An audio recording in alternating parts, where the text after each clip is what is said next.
What is going on, guys? It is WrestleMania here, back with another video. Join us now as we look at this week's edition of Dynamite, as well as the wildest news stories and rumors you need to know, including Ronda Rousey claims she'll never come back to WWE. She tells two WWE executives to go and F themselves. Wrestlers have given up on Vince McMahon. A former WWE superstar returning to the ring. Ronaldo returning to wrestling, and much more. Be sure to subscribe and hit that notification bell for daily wrestling videos, and follow us on Facebook for exclusive lists. Also check out our new videos on WrestleMania Shorts. As always, won't recap the show, but just look at the good, the bad, and the downright ugly. As always, we start off with the good as number 1, a brutal I Quit match. Adam Copeland's win last night over Christian Cage was a long time coming and accomplished everything you'd expect in a final boss fight. Edge overcame the patriarchy with some help from his friends, who will hopefully get a rub from being around the rated R superstar, and got every ounce of flesh he was owed from his former best friend. One of the things that worked especially well here was how Copeland outwitted Cage, who's been repeatedly booked as AEW's Resident Evil genius, nullifying Cage's minions. Another highlight was showing how Copeland isn't afraid to get down and dirty when an opponent threatens his livelihood. This was also the type of match that should end his show, not a throwaway bout like last week's Rio vs Willow Nightingale bout. It remains to be seen whether AEW learns from this week's show or it goes back to booking Dynamite like special editions of Rampage. AEW has some other work ahead of it, as it has to give Copeland some strong opponents as TNT champion. Perhaps more critical is Christian Cage's situation. AEW is likely tempted to reunite Adam Copeland and Christian, and at some point they should. However, it needs to be done organically and not seem rushed. AEW also has to capitalize on Cage's status as such a strong heel and get much more juice out of it as possible. Number 2, AEW clearly building up women's division. Is Mercedes Moné going to save AEW's women's division? Well, some might say no one can save it, but there's one thing for certain: AEW is building off Moné's debut to try and jumpstart things. Booking 2 strong women's tag matches and adding intrigue about a Mercedes vs Willow Nightingale match was the most time AEW has spent on its women's division in months. More important, all the segments were good and showed promise. Number 3, string of solid promos. Last night's backstage and in-ring promos served as a reminder of how promos can be entertaining in themselves while also building storylines and getting wrestlers over. Dynamite didn't go overboard with promos, although Mercedes' opening monologue may have gone a bit long, and it's refreshing to hear wrestlers cut promos that mean something and get you pumped up for future matches. Number 4, Swerve Strickland vs Callis family should be good. And while we're hoping that Swerve Strickland captures the AEW World Heavyweight Championship soon, a feud with the Don Callis family could be a good way to solidify Swerve's babyface turn and main event status for when he eventually dethrones Joe. Number 5, solid show from start to finish.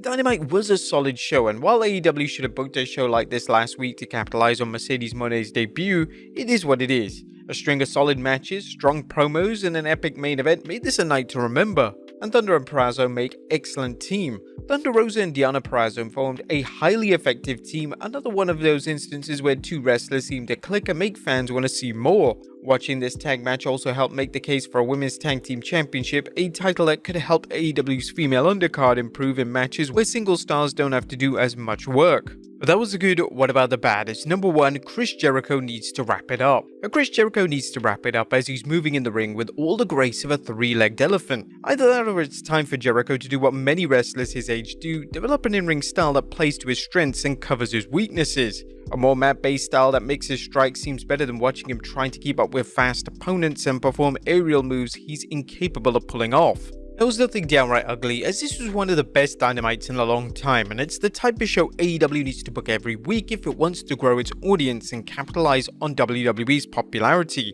What do you guys think of Dynamite this week? Let us know in the comments down below. Now let's move on to the news.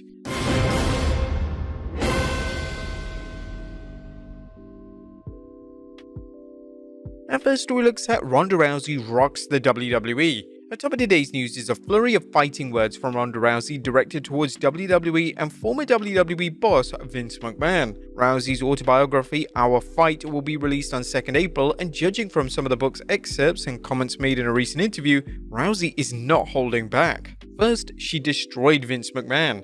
A Rousey who had 2 runs in WWE, the most recent ending at 2023 SummerSlam, shared a take on Vince McMahon. It's hard sometimes to know where the evil, unethical, slimeball character Vince McMahon played out for the camera ends and the actual questionably ethical, many times sued and multiple times accused of sexual misconduct Vince McMahon begins. That blurred line between character and reality is a recurring theme within the WWE universe. Allegations of McMahon's misconduct date back to the 80s, but there's a case to be made that only recently have people taken notice of them. Rousey goes on to question McMahon's character, saying pay-per-views are held in major cities like New York, LA, and Philadelphia, as well as now twice a year in Saudi Arabia, a nation that restricts the rights of women in a way that I'm certain Vince McMahon wishes he could. Damn. Rowdy Ronda had some choice words for two people she interacted with in WWE, Vince McMahon and Bruce Pritchard. During an interview with Live Signing, Rousey discussed the beef between MMA fighters and how trash talking in MMA compares to trash talking in WWE. In MMA, I originally just started beef for publicity, but those other bitches, they did not get the memo, and so they became personal, and in WWE it's all fake. I love them, except for Bruce Pritchard and John Laurinaitis, they can go F themselves. That's real. Rousey isn't alone in her criticism of McMahon, and as we'll see later, McMahon defenders seem to be few and far between. Next up, Rousey claims that she'll never come back to WWE. Naturally, some people may wonder why Rousey is suddenly unloading on the WWE after she worked there for 2 campaigns. According to Rousey, she has no reason to keep her opinion to herself, and that her book will show how much of an absolute shit show it is at the WWE, because they can't hold a sword over my head and hold me hostage with my own career, and I don't need anything from them, and I don't intend on going back. So I can actually say everything that I think and feel, where everybody else that is still held captive by the organization cannot. What do you guys make of Rousey's comments? Has she completely burned a bridge with WWE? Let us know in the comments down below. Next up, wrestlers have given up on Vince McMahon. Now, are there any Vince McMahon's defenders speaking out on his behalf? Well, things have been quiet ever since McMahon resigned from the WWE, and Dave Meltzer recently discussed how he thinks people are finished speaking up for Vince McMahon. People who were even in a situation where they'd been defending other people in the company, nobody bothers to try and defend Vince to me, Meltzer remarked. It's almost like they've thrown the towel in on him. It's like he's gone and we can't even try to defend him. At this point, anyone working at TKO knows better than to mention McMahon's name, let alone defend him. There are also people outside TKO who may feel Vince's reputation is so toxic that they don't want to mention him or deal with guilt by association. Some defenders may feel the court of public opinion has already reached a verdict, so why bother defending him? Next up, Dr. Britt Baker bashes fake beef. Dr. Britt Baker is making it clear there's no heat between her and Mercedes Moné.